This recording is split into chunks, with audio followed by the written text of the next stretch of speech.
Salam, hər vaxtınız xeyir olsun hörmətli tamaşaçılarımız. Xoş gördük hər birinizi təhsilə dair verilişində. Bugün biz Ömər Xəyyam dərshaneləri haqqında danışacağıq. Studiyamızın qonaqları da təbii ki, Ömər Xəyyam dərshanesinin nümayəndələridir. Ömər Xəyyam dərshanesinin direktoru Azər Paşayev. Azər müəllim, xoş gəlmisiniz. Hər vaxtınız xeyirli olsun. Hər vaxtınız xeyir olsun. Xoş gördük Əmər müəllim. Logos Nitq İnkişaf və Psixologiya Mərkəzinin psixoloq konsultantı Məleykə İsmailova. Məleykə xanım, siz də xoş gəlmisiniz. Sizin də hər vaxtınız xeyirli olsun. Sağ olun, təşəkkür ederim.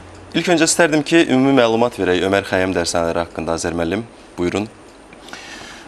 Deməli, Anar müəllim, Ömər Xəyyam dərshaneləri haqqında bizi daha öncə izləyən tamaşaçılarımız təbii ki, ətraflı belə deyək də məlumatlıdırlar. Məlumatı olmayan tamaşaçılarımız üçün də, valideynlərimiz üçün də təbii ki, yəqin ki, maraqlı olacaqdır. Daha ətraflı məlumatı indi verək onlar üçün də. Deməli, Ömər Xəyyam dərshaneləri abituriyent hazırlığı kursu bir zat abituriyent hazırlığı ilə məşğul olan bir kursdur. Bəzən görürsünüz, bizə telefon açırlar, soruşurlar ki, sizdə YÖS-ə hazırlıq, ondan sonra magistraturaya hazırlıq kimi xidmətlər varmı? Xeyr, sadəcə olaraq yalnız xaricdə təhsildir. Yəni, bu kimi xidmət növlərini göstərmirik. Sadəcə abituriyent hazırlığı kursudur. Bizdə təhsil alan şagirdlər kimlərdir? Deməli, 5-ci sinifdən 11-ci sinifə qədər bütün sinifləri əhatə eləyir. Eyni zamanda da daha eski illərin məzunları hansı ki sənəd veriblər, uğur əldə edə bilməyiblər və yaxud ümumiyyətlə sənəd təqdim eləməyiblər, indi həvəsə düşüblər, belə deyək.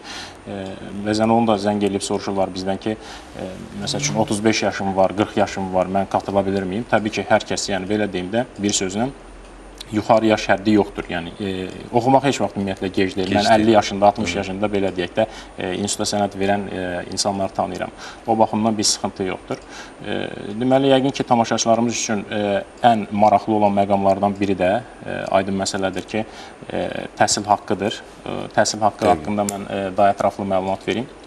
Deməli, 5-ci, 6-cı, 7-ci siniflər bizdə 3 fəndən hazırlığa götürürük. Biz zaten onları 5 fəndən götürmürük, çünki yorulurlar. Bəzən soruşurlar ki, 7-ci sinifdir, istəyirəm 5 fəndən qoymaq. Ümumiyyətlə, istər bizə gəlsin, istər digər yerlərdə olsun, fərq etməz. Mən məsləhət görərdim ki, şagirdləri o qədər yükləməsinlər. Yəni, bugün belə deyək də, onlar aydın məsələdir ki, səhər dərsə gedirlər, istər-istəməz orada yorulurlar, biraz məktəbdə verilən ev tapşırıqlarıdır. Ondan sonra günün ikinci yarısında da gəlib bizdə təhsil alınca 5 fənd üzərinə bu biraz şagirdi qorxuza bilər. Artıq onlar belə deyək də, elmdən, kitabdan qaçmağa, soymağa belə deyək də, vəsilə ola bilir o şəkildə yanaşma. Ona görə də məsləhətdir ki, 5, 6, 7-ci sinif şagirdlərini 3 fəndən hazırlığa qoysunlar. Ondan sonra 8, 9, 10-cu sinif şagirdləri, 11-ci sinif şagirdləri və məzunlar təbii ki, aydın məsələdir. Bunlar hansısa ixtisas qrupunu seçirlər və bizdə bugün mövcud olan tələbə qəbul üzrə Dövlət Komissiyasının 5 dənə ixtisas qrupu var. Həmin ixtisas qrupuna daxil olan 5 dənə fəndən hazırlaşırlar şagirdlərimiz. O barədə də məlumat verim ki, deməli 8, 9, 10-cu sinif şagirdləri bizdə 5 fəndən 160 manat ödəyərək təhsil ala bilirlər.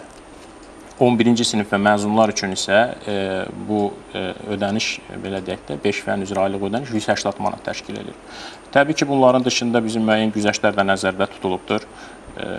Bizim keçən ayın 7-sində qəbul imtahanı keçirildi. Yəni, qəbul imtahanı deməyək, səviyyə təsbit imtahanı deyək. Çünki qəbul imtahanı deyəndə bir də görürsünüz, telefon açıb soruşurlar ki, o suala da mən buradan ətraflı cavab verim ki, sizdə keçid balı nə qədərdir, nə qədər bal toplayan şagirdləri götürürsünüz falan. Belə bir durum yoxdur. Yəni, keçid balı anlayışı yoxdur bizdən.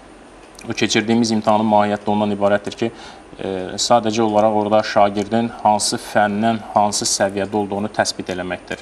Zaten belə deyək də, yəni çox yüksək səviyyədə olan şagirdlərimiz yeri gələndə heç onların hansısa bir dərshanəyə və yaxud da fərdi hazırlığa getməyə belə də genəldə ehtiyacları yoxdur.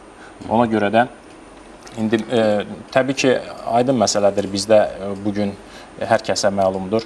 Bir çox yerlərdə bu kimi tendensiyalar vardır. Məsəl üçün, imtahan keçirirlər, yaxşı oxuyan şagirdlər, yəni belə deyək də, bazası yaxşı olan şagirdləri götürürlər, digərlərini kənarlaşdırırlar. Və sonra da nəticələrlə öyünürlər. Hə, nəticələrlə öyünürlər. Yəni, öyünsünlər, bir problem yoxdur. Təbii ki, orada onların da əməyi vardır, amma onu qeyd eləyək ki, bugün hamı deyir ki, orta məktəblərdə dərslər zəifdir falandır.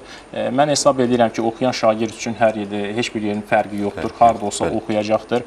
Amma bilmək lazımdır ki, o hansı ki seçib götürürlər, orada bazası yaxşı olan şagirdlərin üzərində orta məktəbin müəllimlərinin də əməyi vardır. Təbii ki, onların haqqına girmək doğru olmazdı. Və net olaraq onu qeyd edeyim ki, hər kəs alınır, yəni kimsə dışarıda qalmır. Sadəcə olaraq imtahanın məqsədi o səviyyəni təsbit müəyyən etməkdir. etmək. Kampaniyalarımız var bizim, belə deyək də, ayın 19-unda indi bizdə qəbul imtahanı keçiriləcək. Onu da qeyd edelim ki, axırıncı qəbul imtahanıdır. Ondan sonra və ondan əvvəl də, yəni günü bugündən etibarən bütün şagirdlər fərdi olaraq yaxınlaşıb qeydiyyatdan keçə bilərlər. Yəni artıq biz bir gündə ayın 19-unda doğrudur imtahan olacaqdır. Və o imtahandan sonra da imtahana qədər də, çünki bizim rayona gedənlərimiz var, hal-hazırda rayonda olub ayın 19-unda imtahana qatıla bilməyənlərimiz olacaqdır. Ona görə də sərbəst bir qrafikdir. Hər kəs fərdi şəkildə yaxınlaşıb qeydiyyatdan keçə bilər və fərdi şəkildə imtahanda verə bilər. Günün hansı gün? Sentyabrın 15-nə qədər günü bugündən etibarən. Orada bir məhdudiyyət yoxdur. Eyni zamanda bizdə 5+ kampaniyası fəaliyyət göstərir. 5+ kampaniyasında, onu qeyd eləmədim mən o güzəştlərimiz içərisində, ayın 19-da ümumiyyətlə imtahandan 500 baldan yuxarı bal toplayan şagirdlərimizi biz 100 manatla, belə deyək də, aylıq 5 fəndən 100 manat ödəməklə təhsil alma hüququ verəsiyik. Onun dışında 5+ kampaniyası fəaliyyət göstərir. Həmin kampaniya nə daxildir? Onlar ola bilər ki, eyni məktəbin şagirdləri ola bilər, qohum ola bilər, əqrabı ola bilər, tanış olan şagirdlər. 5 nəfər birlikdə, fərq etməz, yaxınlaşırlar Ömər Xəyyam dərshanəsinə. 5-i də birlikdə qeydiyyatdan keçirsə, həmin şagirdlərimiz artıq bizdə 140 manatdan təhsil alma hüququnu əldə edirlər. Yəni 5 fənnin aylığı 140 manatdır. Eyni zamanda bizdə təqaüd vardır. Təqaüd kimlərə şamildir? Təqaüd bizim bütün kurslarda olduğu kimi bizdə də dərslər başlayandan sonra hər ayın tamamında mövzu sınaq imtahanı keçirilir. Həmin sınaq imtahanlarında biz artım, belə deyək də, məsəl üçün belə deyil, dərslər başladı, birinci sınaq imtahanını keçirdik, deyəlim orada biz müəyyənləşdirdik ki, minimum bal həddi 200 baldır, 250 baldır. Yəni bu ay-bay arta-arta gedir. Və həmin imtahanlarda hansı şagirdlərimiz bizim qoyduğumuz o minimum bariyerlər ki var, o bal həddini keçirlər və ya toplayırlar onu, aylıq sabit olaraq 30 manatda təqaüd alırlar.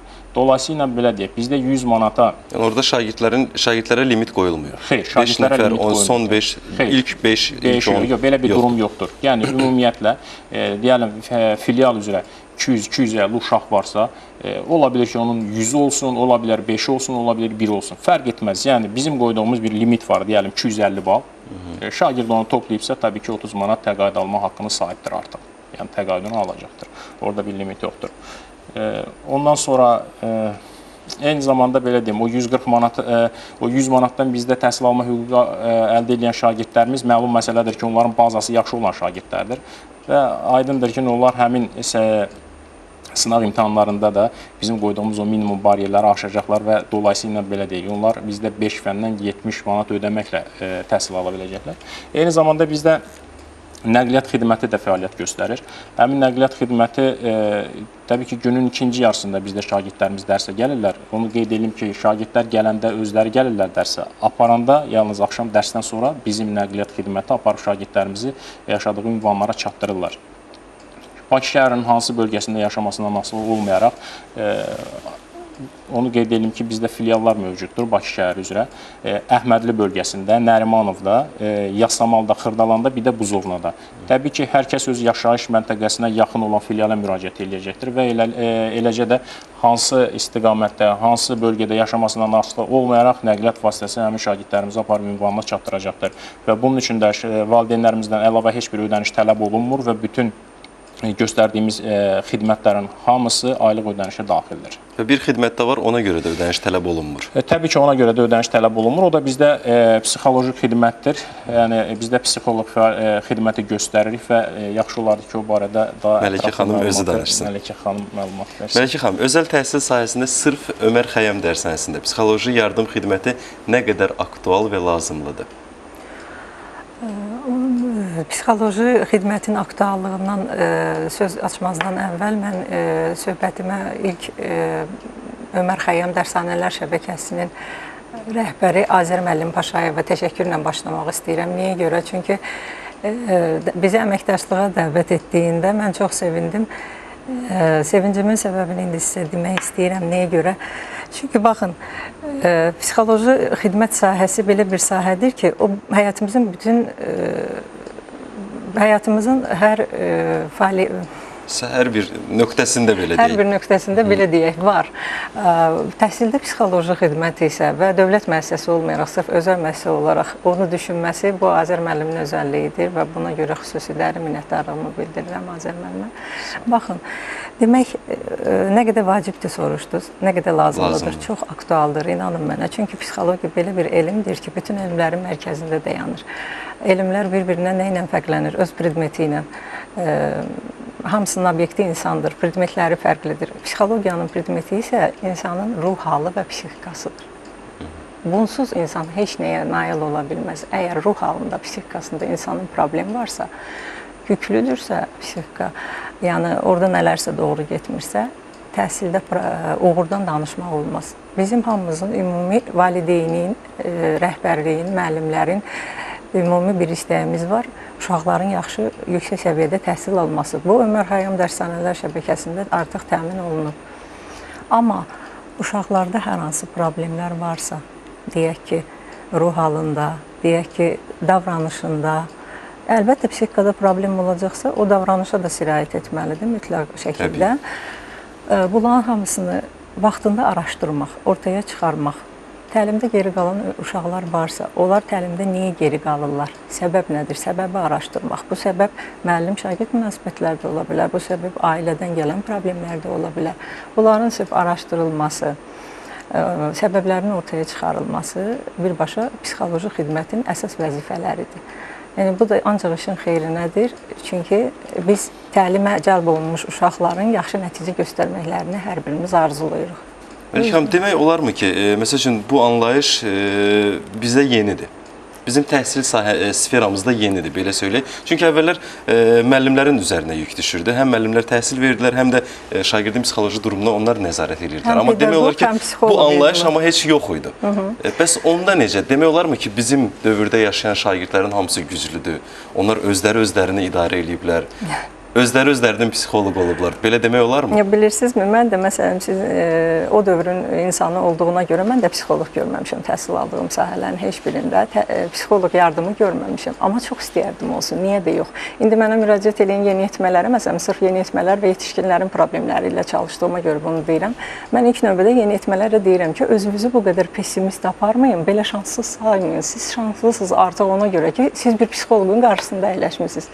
Yəni insan, bilirsiniz, insanın özəl tələbatıdır ünsiyyət və hamı istəyir ki, yaşından və doğru olub olmadığından asılı olmayaraq hamı istəyir ki, onu anlasınlar.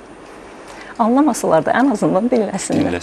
Amma psixoloq belə bir şəxsdir ki, neytral şəxsdir. Bizim məsələn hər halımızla qəbul edən insan anamızdır, elə deyilmi? Bütün günahlarımızla, bütün səhvlərimizlə, qanadsız mələklər analarımızdır. Amma biz bəzən anaya da nəyisə deyərkən, hətta anası ilə gözəl emosional münasibəti olan övladlar belə anamıza nələrsə deyəndə, deyək ki, belə faiz etibarilə 20% nəyisə saxlayırlar. Deyir, mən səninlə dostam, hər şey dedim, amma 20% saxlı qalıb.